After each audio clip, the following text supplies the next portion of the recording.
हरे राम। हरे कृष्णा गुरु। हरे कृष्णा। हरे कृष्णा।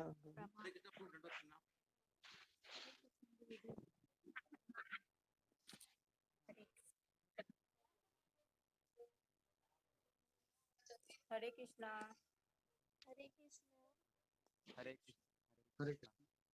हरे कृष्णा। हरे कृष्ण कृष्ण कृष्ण हरे हरे, हरे राम राम राम हरे हरे। ओम अज्ञानतिमिरान्धस्य ज्ञानाञ्जनशलाकया चक्षुरुन्मिलितं तस्मै श्री गुरुवे नमः। कृष्ण चैतन्य प्रभु नित्यानंद अद्वैत गदाधर शिवासादि गौरभक्तवृंद। हरे कृष्णा कृष्णा कृष्णा हरे हरे, हरे राम राम राम हरे हरे। हे कृष्ण करुणा सिंधु दीनबंधु जगतपते गोपेश गोपिका कांत राधा कांता नमोस्तुते। कांचन गौरांगी राधे वृंदावनेश्वरी भानुसुते देवी प्रणमामि हरिप्रिये। वाञ्छाकल्पतरुभ्यश्च कृपा सिन्धुभ्य एव च पतितानां पावनेभ्यो वैष्णवेभ्यो नमो नमः। नमो महावदान्याय कृष्ण प्रेम प्रदायते कृष्णाय कृष्ण चैतन्य नामिने गौरकृष्ण। ठीक है, तो सभी भक्तों का स्वागत है। तो अभी हम 13वें अध्याय के ऊपर चर्चा कर रहे हैं और कल हमने मदन मोहन और सनातन गोस्वामी इनका जो संबंध है इसके बारे में कल हमने 40 मिनट कथा किया था। हाँ, तो बहुत सारे लोग नहीं थे तो YouTube में वह अपलोड किया गया है, तो आप वो सुन सकते हैं किस तरह से भक्त के साथ भगवान आदान प्रदान करते हैं। तो हमने शनिवार के दिन 13वां अध्याय शुरू किया था। तो वहाँ पर अर्जुन है वह 6 प्रश्न पूछता है कि प्रकृतिम पुरुष चैव क्षेत्र क्षेत्रज्ञ एवच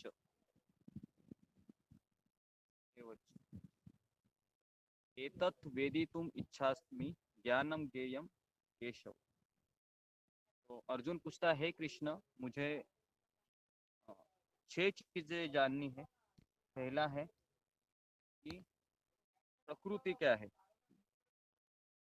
तो उसके बाद क्षेत्र क्या है, पुरुष क्या है, क्षेत्रज्ञ क्या है, ज्ञान क्या है और ज्ञेय क्या है।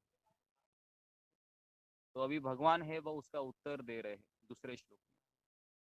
श्री भगवान उवाच इदम शरीरम कौन्तेय क्षेत्रम इत्यभिधीयते अभिधीयते एतद्यो वेत्तिं प्राहु क्षेत्रज्ञ इति तद्विद।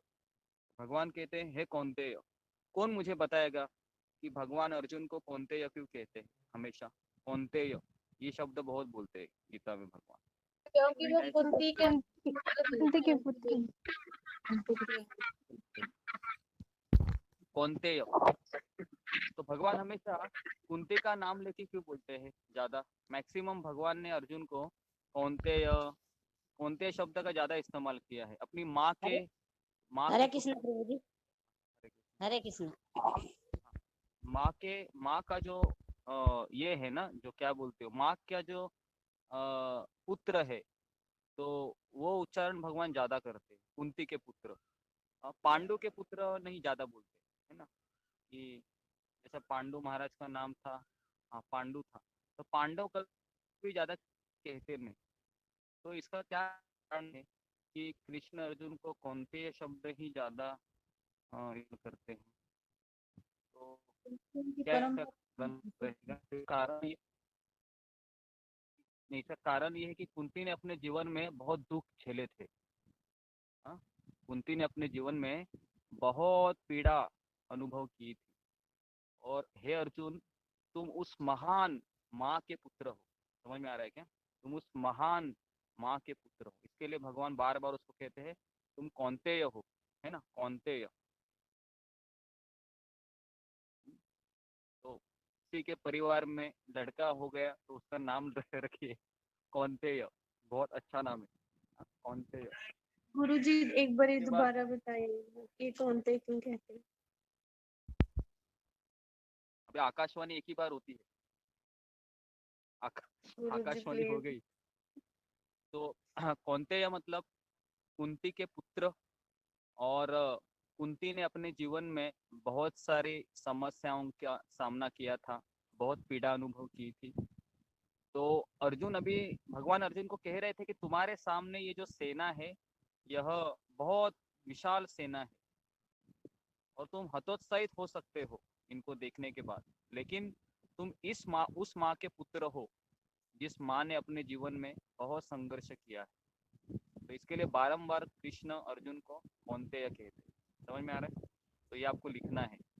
ये हमारा पहला प्रश्न रहेगा कि भगवान क्यों कौनतेय कहते हैं। ठीक है। उसके बाद है, भगवान कहते हैं कि इदम शरीरम कौनतेय। तो ये शरीर को क्षेत्र कहा गया है। जैसे आपने मैथ्स में आपने एक एक क्वेश्चन आता है क्षेत्रफल करके, है ना। तो क्षेत्रफल का आप जरा डायमीटर या रेडियस निकालिए। तो क्षेत्र मतलब एरिया, बेसिकली एरिया। तो अभी ये आत्मा है इस शरीर में, है ना। तो इसके लिए शरीर को क्षेत्र कहा गया है, क्षेत्र, है ना। तो जब तक मेरा आत्मा इस शरीर में है, समझ में आ रहा है, तब तक ये आत्मा है। आ, पूरे शरीर को जो भी, मान लो चींटी भी काटेगी ना इस क्षेत्र को, तुरंत आपको पता चलेगा चींटी काटेगी तो। ओके। उसके बाद कहते हैं कि जो इस शरीर को जानता है उसको क्षेत्रज्ञ कहते हैं। अज्ञ मतलब जानने वाला। तो कौन इस शरीर को जानता है? इस शरीर को जानने वाले कौन है? ये शरीर, ये बद्ध जीव का कार्य क्षेत्र है। और ये शरीर हमको भगवान ने क्यों दिया है? कौन बताएगा ये शरीर भगवान ने हमको क्यों दिया है?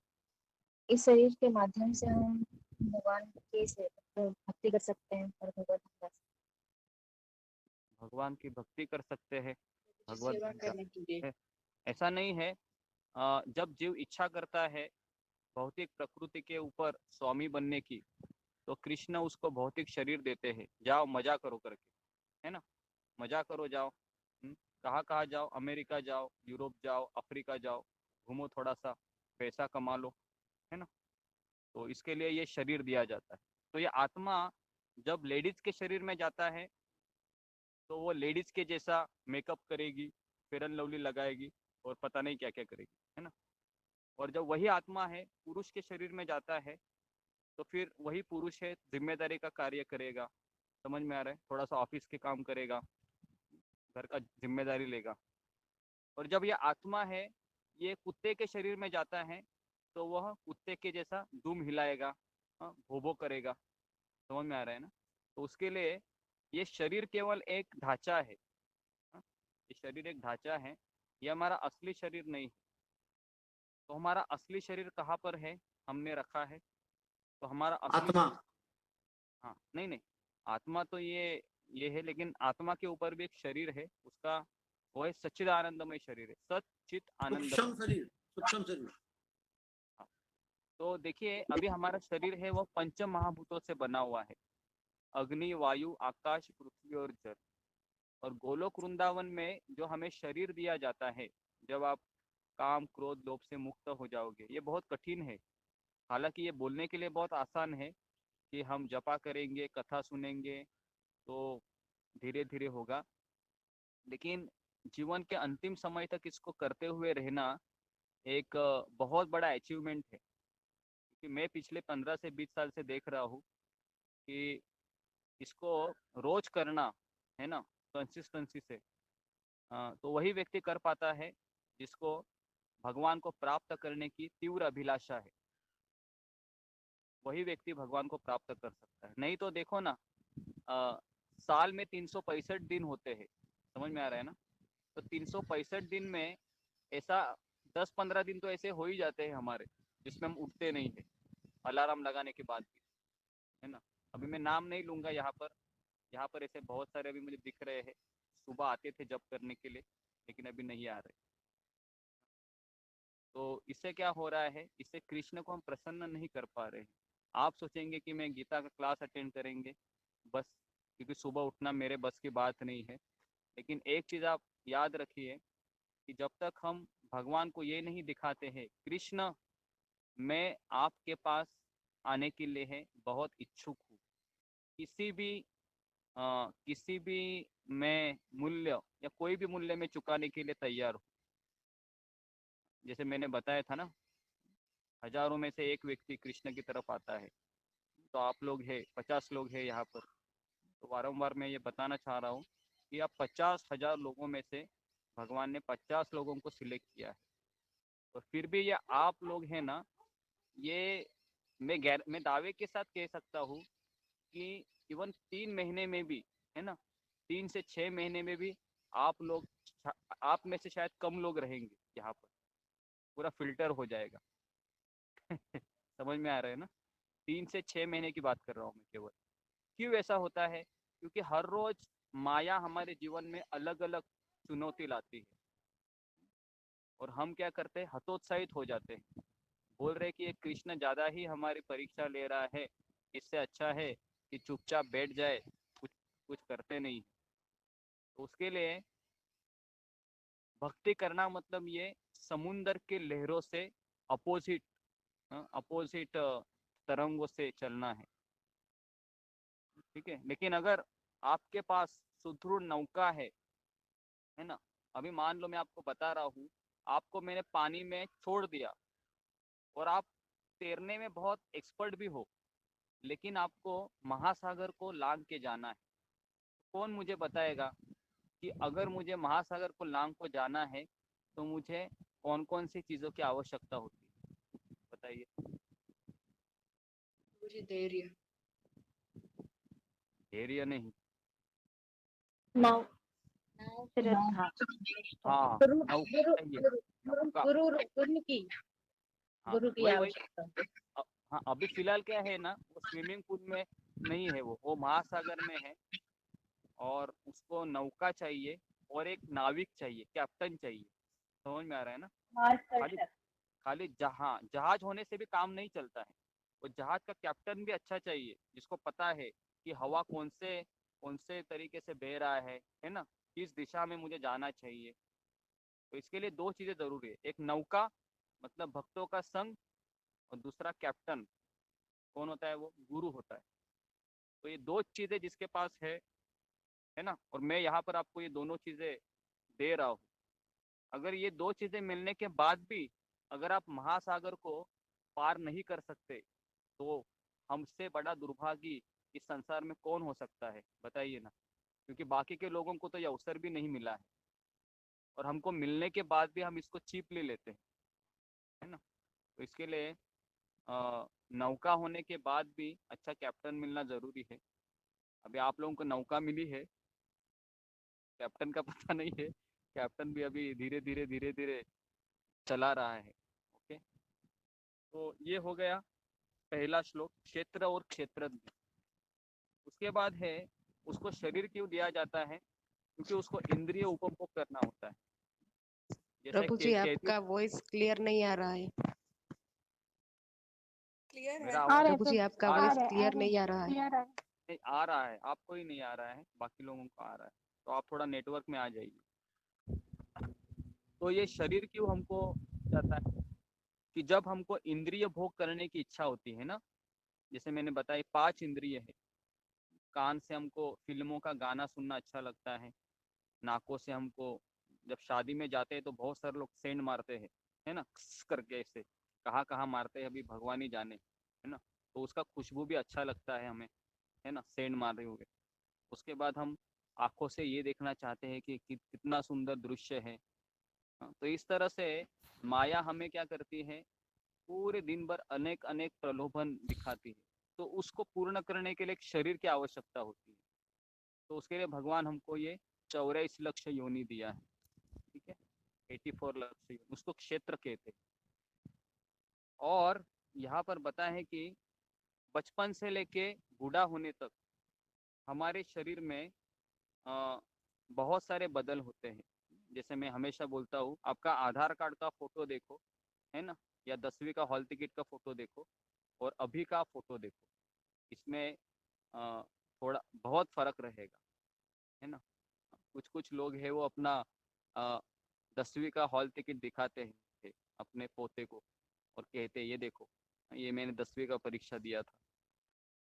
हाँ, तो इसके लिए कभी कभी व्यक्ति अज्ञान में ये सोचता है कि मैं मनुष्य हूँ, मैं स्त्री हूँ, मैं पुरुष हूँ, है ना, या मैं अमेरिकन हूँ, या मैं आगरा में रहने वाली हूँ, या मैं बम्बई में रहने वाला हूँ। तो ये क्या हो गया, ये आइडेंटिटी ये हमारा शरीर के आधार पे हो गया, लेकिन इसको अज्ञान कहते हैं। और इसीलिए मैं पहला श्लोक मैंने आपको याद करने के लिए दिया है। तो ये श्लोक आपको सबको याद करना है, ये गुरु का प्रणाम मंत्र है।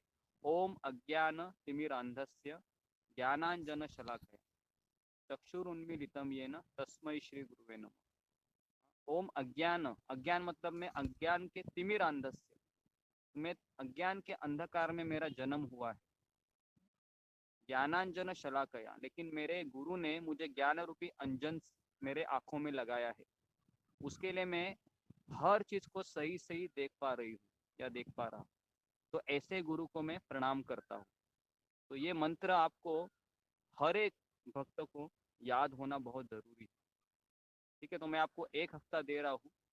तो आज सोमवार का दिन है, अगले सोमवार में मैं आपको ये मंत्र किसी को भी पूछूंगा, तो आपको इसको बताना आना चाहिए। ठीक है ना, कितने लोग करेंगे? सभी लोगों को करना है, तो ये होमवर्क रहेगा।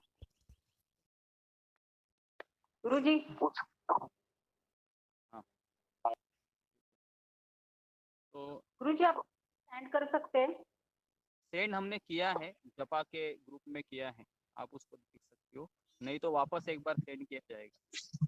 हाँ ग्रुप में है। तो इस तरीके से ये हो गया। अभी भगवान है वो तीसरे श्लोक में कह रहे हैं, क्या कह रहे हैं? तो तीसरा श्लोक, चौथा, पांचवा और छठा, ये 4 श्लोक सीमा जी पढ़ी। जी गुरुजी। क्षेत्रज्ञं चाप्य मां विद्धि सर्वक्षेत्रेषु भारत क्षेत्रक्षेत्रज्ञयो नान्यं यद्यज्ञानं मतं मम। हे भरतवंशी, तुम्हें ज्ञात होना चाहिए कि मैं भी समस्त शरीरों में ज्ञाता भी हूँ, और इस शरीर तथा इसके ज्ञाता को जान लेना ज्ञान कहलाता है, ऐसा मेरा मत है। तत्क्षेत्रं यत् यादृक् याधिकार यतश्च यशजो यत् भावश्च तस्मसानेन मे शृणु। अब तुम मुझसे यह सब संक्षेप में सुनो कि कर्म क्षेत्र क्या है, यह किस प्रकार बना है, इसमें क्या परिवर्तन होते हैं, यह कहाँ से उत्पन्न होता है, इस कर्म क्षेत्र को जानने वाला कौन है और उसके क्या प्रभाव हैं। ऋषिर्विर्बहुधा छन्दोर्विर्विधि पृथक् ब्रह्मसूत्र पदैश्चैव एकमद्य विनिश्यते। विभिन्न वैदिक ग्रंथों में विभिन्न ऋषियों ने कार्यकलापों के क्षेत्र तथा उन कार्यकलापों के ज्ञाता के ज्ञान का वर्णन किया है। इसे विशेष रूप से वेदांत सूत्र में कार्य कारण के समस्त तर्क समेत प्रस्तुत किया गया है। हो गया। जी, तो इसका अनुवाद है, वह कौन पढ़ेंगे? वापस एक बार हम इसको कंटिन्यू केवल अनुवाद पढ़ेंगे। तो मैं यहाँ पर इसका नाम लेता हूँ मैं, रितु, रितु खली, आप पढ़ना चाहेंगे?